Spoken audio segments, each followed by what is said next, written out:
Hey guys, and welcome back to another episode of Sadie's Surprises. Today, it's been a long time since I've filmed, but today we are going to be reading a book today, and we'll keep going daily, I think, or weekly. On the book that I have, I really hope you enjoy the book. It's called Fox and Frost. There's a cute little fox on the cover. By Ben M. Baggio,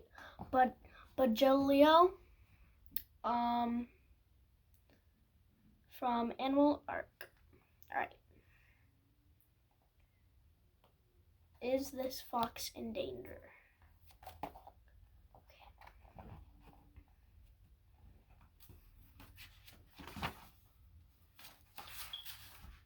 Okay, chapter 1. Blackie, come here, James Hunter shouted. The black Labrador ignored him.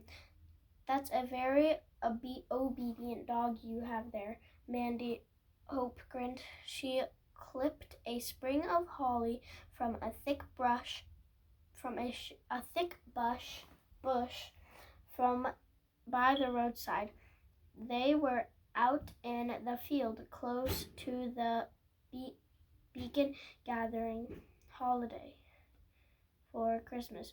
The hillside was covered in white frost and sparkled in the sun.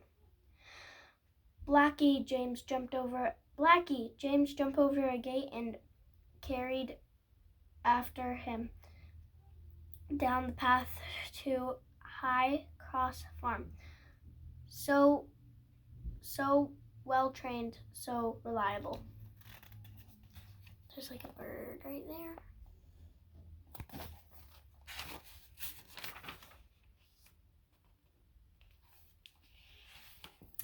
The second page is called Animal Arc. It has like these things at the top. So it's Animal Arc. Let me see until we get to the next chapter.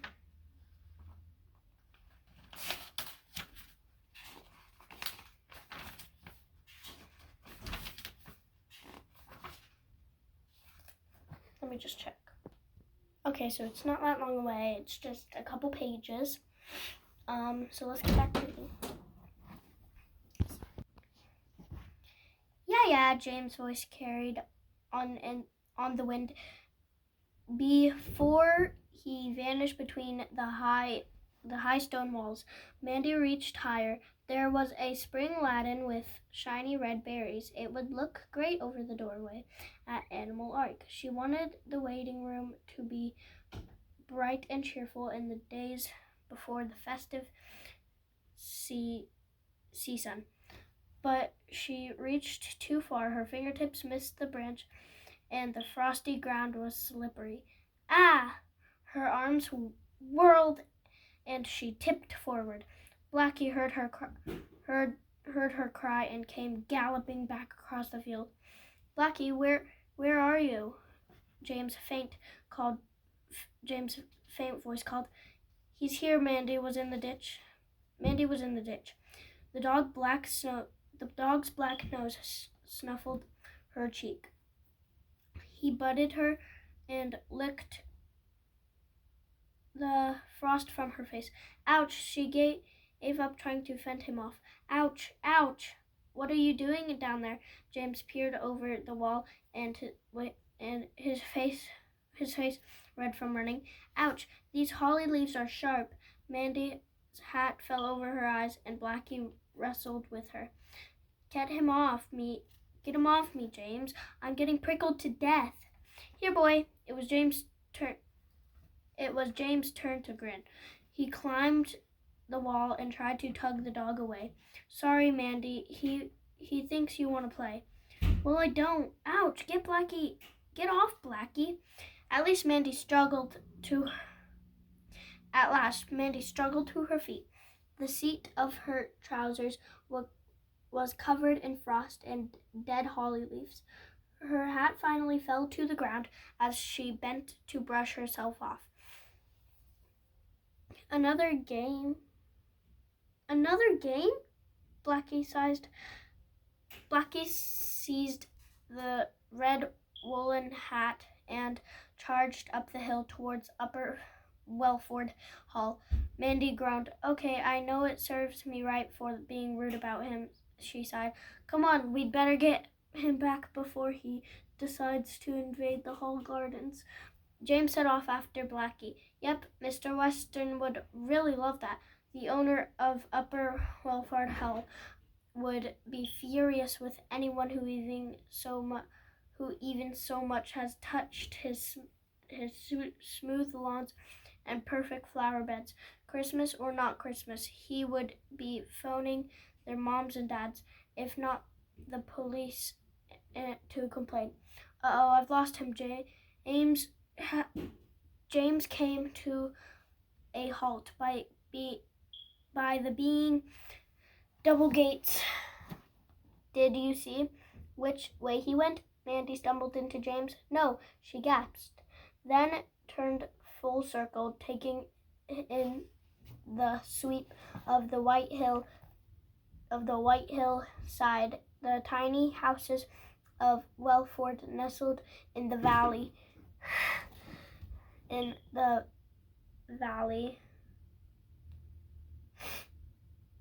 The shining river as it snaked its way through, but he can't have just disappeared. James bent to peer under the hedge. Blackie, he whispered. Look, Blackie, he whispered. Look, Mandy, there's your hat. He crawled along the hedge bottom and reached out for it. When he stood up, he looked worried. His footprints go right across the lawn. Where to, Mandy? He stared at the blank windows and closed doors of the lovely old hall. She prayed that Mr. Weston was out. I can't see.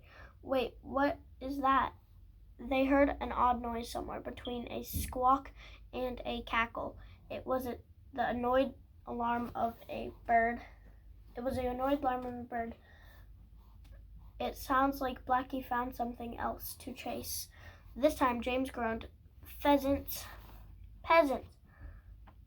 They watched as a pair of russet brown birds scuttled across the opposite hedge and across Mr. Weston's flower beds. Their dark heads gleamed and their long tail feathers skimmed the frosty earth. Oh, Blackie! Mandy was disappointed in him. James Donks was lively, but usually not so much trouble. Now the birds broke into a run and began to flap their wings. They clattered and wired as they took flight. Woof! Blackie came up from behind and side-led between James and Mandy. Mandy stared at James. What set the birds off? It wasn't Blackie after all. Search me. James looked all around the huge garden for the culprits, but saw nothing. Now it's called Fox and Frost. The peasants made a great din as they flew over a door in the house. And the house flew open, and Mr. Weston strode out. Foxes! He cried. Dennis, a couple of foxes are after the peasants. He called his farm manager out of the house after him. Pests, vermin! Let's get after them as quick as we can. By this time, James had a tight hold on Blackie's collar. He didn't want him getting in the line of fire as the two men came out with their shotguns. How do you know it's foxes? Mandy breathed. She crouched beside James and Blackie in the shelter of the hedge, watching the heavy birds overhead. Look, James has seen them at last. Two foxes swerved across the lawn towards them, ears pricked, amber eyes gleaming as they ran silently and swiftly across the frost-covered grass. "That was the trail we saw," James whispered. "Not Blackie." "Shh!" Mandy longed for the two foxes to reach the safety of the hedge before Mr. Western and Dennis Saville spotted them. She wouldn't want to see any creature harmed by a gun. And the two foxes were beautiful. Their coats were red and silky smooth.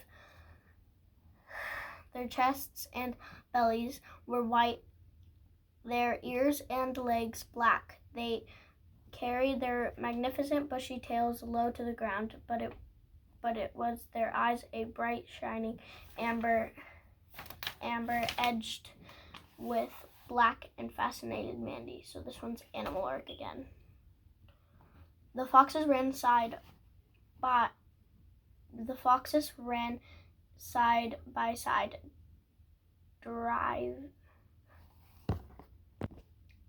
deprived of their prey, for by now the birds were long gone. Blackie gave a deep breath, rumbling growl.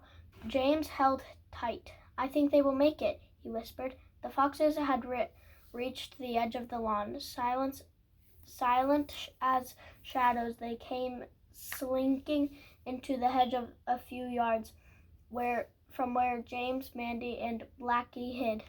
Fox and Frost. "Over there!" Sam Western spotted the fresh tracks he heard the movement of animals brushing against undergrowth of twigs snapping underfoot. He raised his gun to his shoulder and aimed it at the hedge. "Don't shoot!" Mandy stood up. It was time to show themselves. If they didn't distract the men's attention, the foxes would be able to If they distracted the men's attention, the foxes would be able to slide in off unnoticed. She felt James stand beside her, heard Blackie bark, then saw a red flash of fox out of the corner of her eye. The pair were off through the hedge, up the open hillside towards the bacon. "What on earth?" Mr. Western lowered his gun. "Is that you, Mandy Hope?" She stepped into view between the wide iron gates. "Yes, we're collecting holly for our Christmas decorations." Her voice held steady, though her legs trembled. It had been a close call for the two foxes. Collecting holly? He strode down the drive. "Look here, you nearly got yourself shot. We're after a couple of foxes. Did you see them? Which way did they go?" Flinging open the gates, Sam Western waited for Mandy's reply. Mandy swallowed hard, with a warning glance at James. She waved her arm toward the valley. "I think they headed that way." She sent two of the men hurrying in the wrong direction, boots crunching over the frost, breathing clouds of steam in the cold, crisp air. Oh, Dr. Adam, whatever is wrong with poor Toby? Mr. Ponsonby sailed into the crowd waiting room at Animal Arc. Her mongrel dog tucked her arm. Guys, I'm not the best readers. Just like a warning, 14 minutes in, just to read 3 pages. Okay, let's keep going. Her broad face was red and she was out of breath as she pushed past other patients waiting quietly in the room. "Excuse me, but this is an emergency. Poor Toby can hardly breathe. He needs to see a vet immediately." Adam Hope came out from behind the reception desk and guided her straight into a treatment room. He beckoned Mandy to follow. "Jean, could you please put my appointments back to 10 minutes, please?" He called to the receptionist to begin and to fend off the grumbles and complaints of the other pet owners in waiting room. Mandy went in and closed the door after them. She watched her dad begin to examine the dog. He's certainly breathing heavily. He hasn't been left in a room that's much too warm without any ventilations by any chance. Dr. Adam placed his stethoscope. I cannot say that word. Stethoscope on Toby's chest. Of course not. Is it a heart attack, isn't it? Oh, it's a heart attack, isn't it? How dreadful. It's the excitement of Is it the excitement of Christmas, Dr. Adams? Toby loves Christmas, but he does not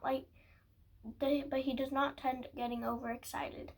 So guys, I'm gonna have to stop us on page 9 because, as you know, it's getting a little bit long. I'm not the best reader, so I don't think we can get through 1, 2, 3, 3.5. Yeah, probably not. All right, guys. We will read the rest maybe tomorrow or next week. I have no idea. School's out. I hope you guys have a happy summer.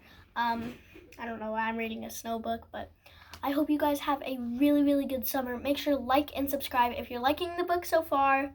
And come back later to see our next chapter. Well, not our next chapter, our next book session. I hope you guys enjoyed this video. If you did, hit that like button if you like the book so far, and subscribe. I really want to hit 1,000 by the end of the year. Probably just 100 by the end of the year. Please, I just want 100 subscribers. I will be so happy if we get at least 100. And I really want to get a play button to hang up on my wall right there. There's a part up here.